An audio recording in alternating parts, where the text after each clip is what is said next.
What's up, everybody? Are you guys as happy as me to see a little spring action happening out there?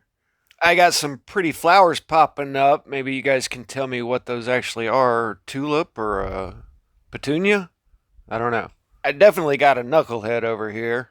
The funny thing is, I've planted potatoes in that planter for the last 2 years, and now the flowers are popping up. I don't know. I think I might try to dig those up and plant them along my front walk. Anyway, it's nice to always see the world spring back to life in spring. Unlike October, when things tend to be a little more dried out, like October 8th, 1871. You're looking at simultaneous conflagrations all across several states up in the Great Lakes area. And I'm sure most of you have heard of this, you just haven't heard the full story of it. That's Chicago at the bottom of Lake Michigan, and directly above that is the Green Bay area, both sides of the bay, all the way over to north of Detroit on Lake Huron. So that is 200 miles going north and south, and about 300 miles over to the thumb of Michigan. I'm not sure how densely populated this was at the time. I know some of the first-hand accounts were of loggers, so there could have been other areas that went up that didn't get reported. So why did all these happen at, I mean, almost exactly the same time over these huge bodies of water and long stretches of land? The one in the north by Green Bay is known as the Peshtigo Fire, and there were a lot of these first-hand accounts recorded by a researcher after the fact, and people thought that the end had come. They seriously thought it was Judgment Day. Some people didn't even try to escape into a river or anything. They just seriously thought it was God's judgment. And they say that a lot of people, like the Native Americans, woke up and just knew something was wrong that day. There were omens that something was going to happen. A newspaper about a decade later wrote, "On swept the tornado with maddening rush, uprooting the trees o'er the plains, through the brush, and the sky leaping flames with hot scorching breath gathered parents and children to the harvest of death." So I want to say real quick that this is 1871, and I know some people will view that kind of as the Stone Age. This is a newspaper article in a nearby town that didn't go up in smoke. And the people that witness all this weren't some moron yokels like Hollywood makes people out to be. I mean, this is our great great grandparents' generation. They were just as intelligent as you and I, and an educated person of that time was very much more than is so today. And then the uneducated, like the loggers and everything, they lived their whole life out in the woods like this, so they knew what a forest fire was. And there were accounts in multiple places where everybody just thought that that was it. This is actually the end of the world. Believing that the day of judgment would surely come, fell down upon the ground and abandoned themselves. Indeed, this apprehension that the last day was at hand pervaded even the strongest and most mature minds. All the conditions of the prophecy seemed to be fulfilled, the signs in the sun and the moon and stars. The sound of the whirlwind was as the sea and the waves roaring, and everywhere there were men's hearts failing them for fear. And seemingly people on all sides of this kind of had the same feeling, thinking it was the end. There's the places I showed you on the map earlier. Here it says that it's even extended over into western and central Minnesota, making October 1871 a period wholly without parallel in the history of the world for the extent of fiery devastation which it witnessed. Here they even say it extended way to the east to the woods of New York. And the funny thing is, as reported here, one finds these fires almost nowhere in the literature. They appear to be wholly forgotten. And it's even stranger that this just happens to be the same night as the Great Chicago Fire.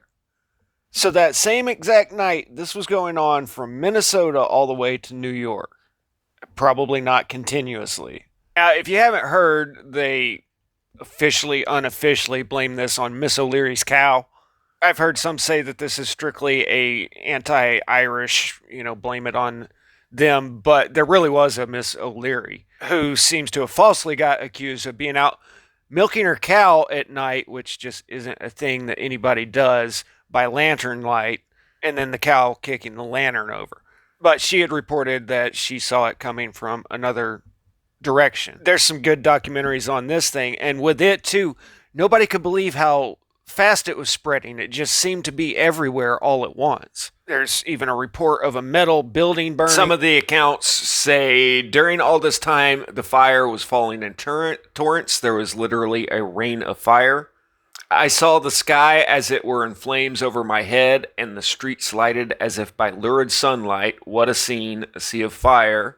Here indeed commenced the total extermination of all that was combustible. Buildings of every description were swept away, leaving the ground upon which they had stood a field of absolute waste. When it reached the business center of the city, it ceased to be governed by any of the ordinary rules that are commonly attendant upon even great fires, as the terms are usually understood. And just remember, some of these accounts are coming from volunteer firemen. People had seen fires before, and this just blew everybody's minds. In places, the heat could only be compared to that from the combustion of oxygen and hydrogen by means of a blowpipe. It would strike great iron columns nearly 2 feet square, and for 4 or 5 feet, perhaps more, the iron would be all burned up. No residue would be left. Safes that were engineered at the time to withstand a structure fire were of no account whatsoever. The safe and all its contents were gone. And that really is kind of a trip if you think about it. I mean, a couple ton safe, and then there's just not even anything left of it. Some of the freaks of the fire are scarcely credible. Very reliable gentlemen reported that they saw jets of flame dart across an entire block and in an instant envelope the building as struck in a winding sheet of lurid flame. The heat of this was felt far away across Lake Michigan, Holland, Michigan, 100 miles or more to the northeast. Some were obliged to get down behind a hedge and let the scorching blast pass over them. They were unable then to account for the heat, and they greatly feared that the time had come when the earth and all things therein would be burned up. And I can't stress enough that these people at this time that lived in cities, a lot of them generally started overseas, came to New York, lived in multiple cities before settling where they settled. And these are people that had been around the block a time or two and had seen things in their lives. And then there's this. Your readers may wonder what I mean by fire balloons. And I confess that I hardly know myself and only use the term because it was so frequently used by others in conversation with me. All of the survivors with whom I conversed said that the whole sky seemed filled with dark, round masses of smoke about the size of large balloons which traveled with fearful rapidity. These balloons would fall to the ground, burst, and send forth a most brilliant blaze of fire which would instantly consume everything in the neighborhood. An eyewitness who was in a pool of water not far off told us that a balloon had fallen right down on the Lawrence family. These were moving fast, of fearful rapidity.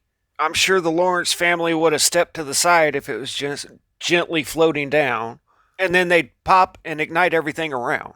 I don't know, they might have been like the Weinhardt family, described as a good, solid family, and evidently people said the wife came to the door, heard the rumbling noise, and believing the day of judgment was at hand, without an effort to save themselves, they all perished. And again, the people writing this stuff don't want to be viewed as superstitious. These are the scientific, educated types, saying this idea of final dissolution was entertained not by the ignorant only, as the most intelligent thought that the noise they heard was the echo of Gabriel's trumpet. Mr. Beebe, evidently the head of the logging company, as soon as he saw the fire, declared that the last hour had come, and although repeatedly requested to save himself, refused to do so. Now, they talk about all of the people and the bears and the wolves and all of the wildlife all being laying down in the same little bodies of water to escape this, not even caring what else is in there with them.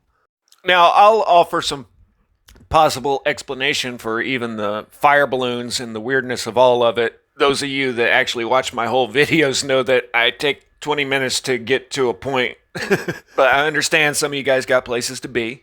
But, okay, so looking at a map and knowing these popped up in this whole area simultaneously, what would be the logical assumption here of what's going on? Where would you say it came from? Well, it had to come from the sky, right? I mean, it didn't get up and walk from place to place.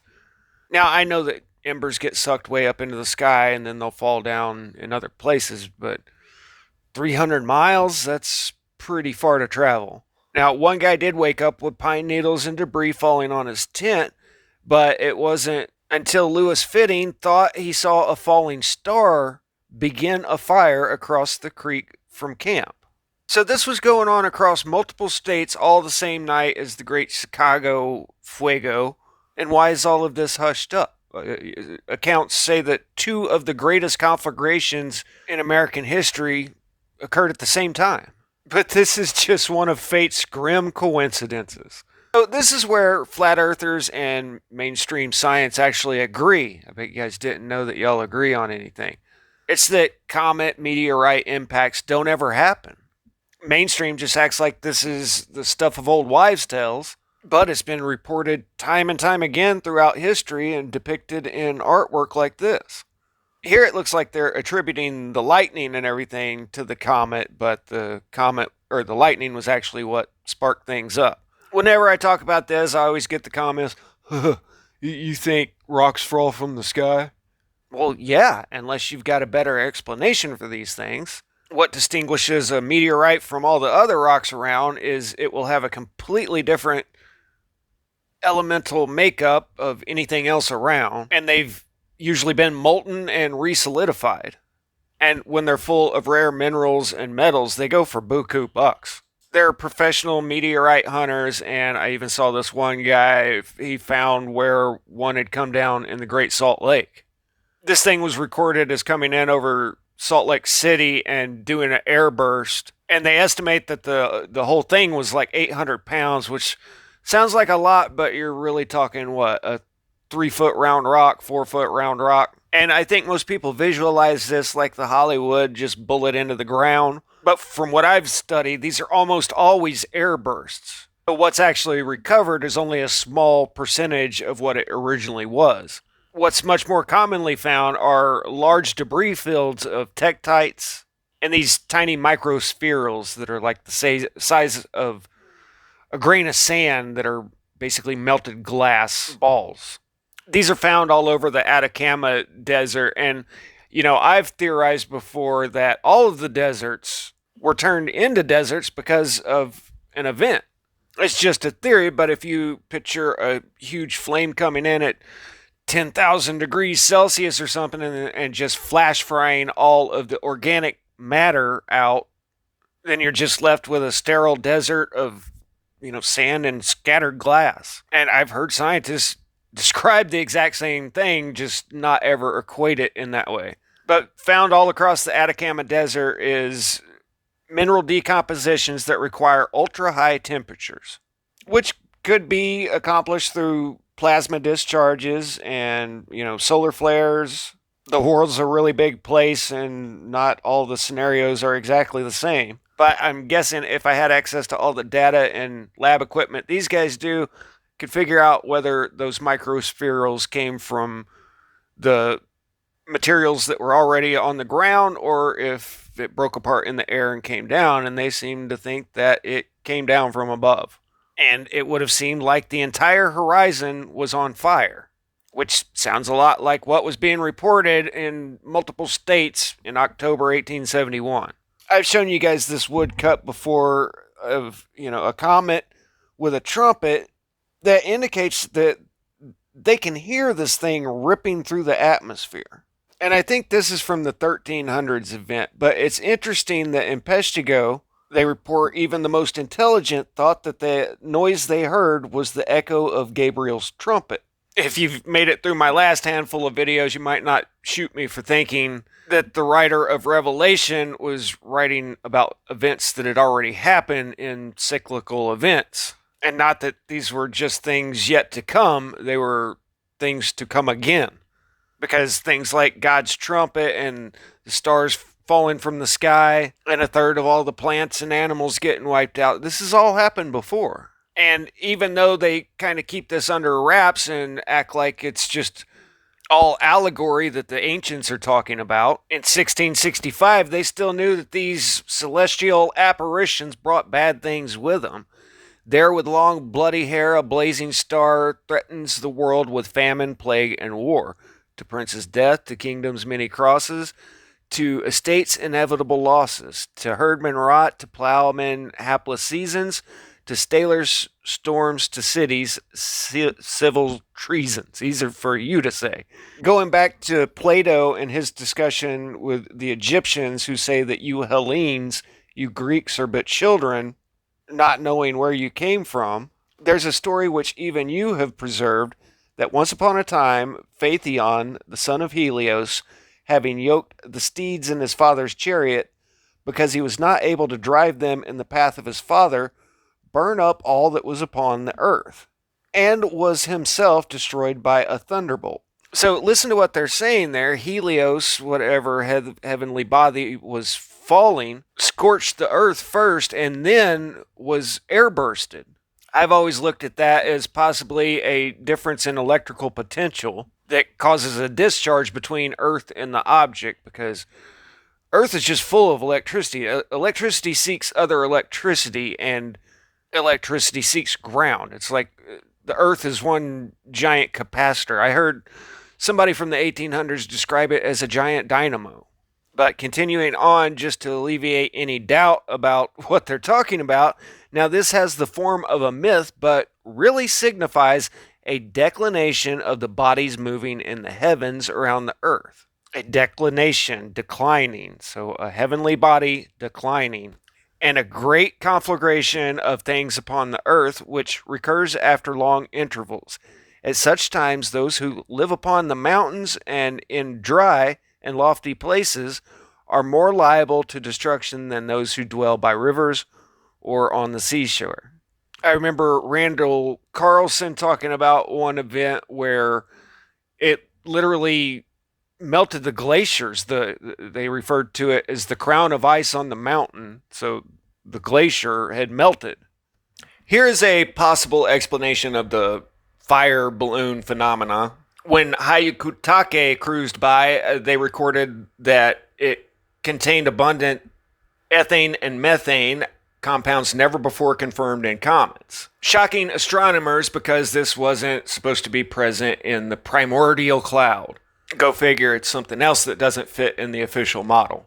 Now, it's funny that they tell us that methane on Earth is due to organic compound, millions of dead dinosaurs or whatever. And I used to be a space buff before I realized that they were all just full of crap. But I know that they say that, one of the moons of Jupiter, Europa, is just a giant ball of methane gas. So is this where the Homo lizardus come from or something?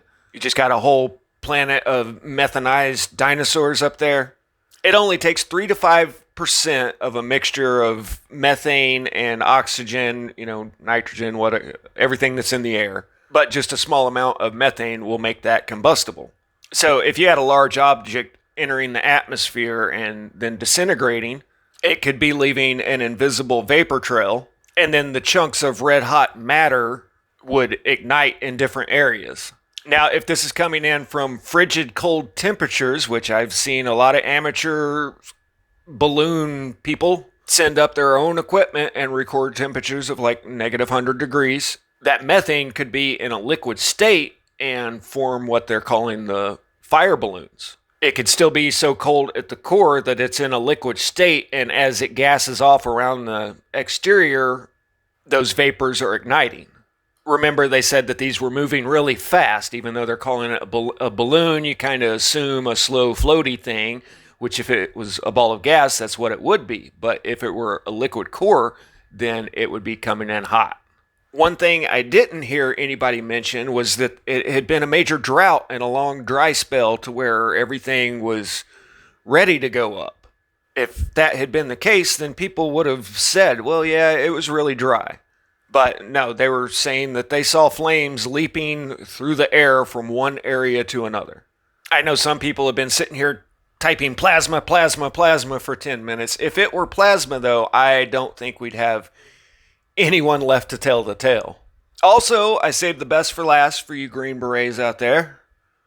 Michael Steinbacher, in his lectures about Catastrophist geology, talks about the accounts of the ancient Mesoamericans and suggests that in an ancient event, there were literally rivers of oil being released in the sky above and coming down. And in some places, it was igniting and setting the whole sky on fire. In other places, the oil itself was coming down and contaminating the rivers.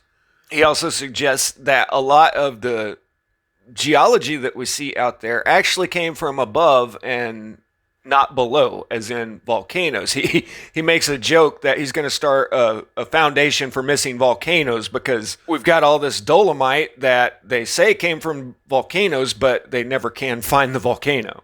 He also mentions areas of welded tuff, but he makes a strong argument of how these are formed, where you always have the steep side and the lee side, and if it was falling from the sky, that's exactly what you'd see. It'd be building up steep on the side facing the wind, and then the back side of it would be a gradual slope down.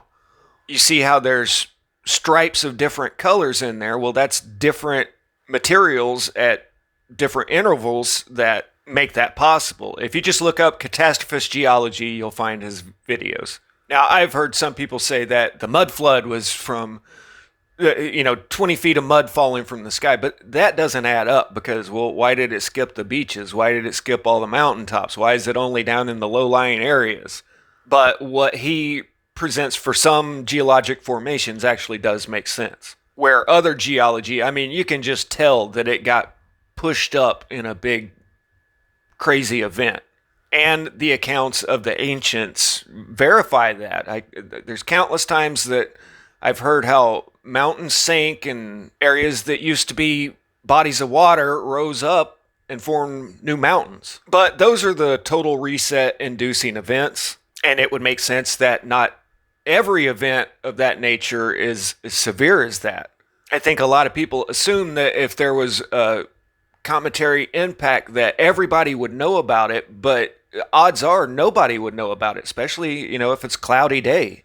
I mean, up on mountains, I've, figured it out, and some of the farthest views that you can ever see in America are only like 150, 200 miles. I found the La Salle Mountains right outside of Moab from on top of a mountain right outside Durango. But for the most part, people only see a little 20, 30 mile area of sky, so that would be like this. If you can even see that just above Chicago there, that little bitty circle. So yeah, something could have very well been streaking across the sky, started disintegrating, started dropping pieces in Minnesota all the way over to New York, and just igniting specific areas along the way.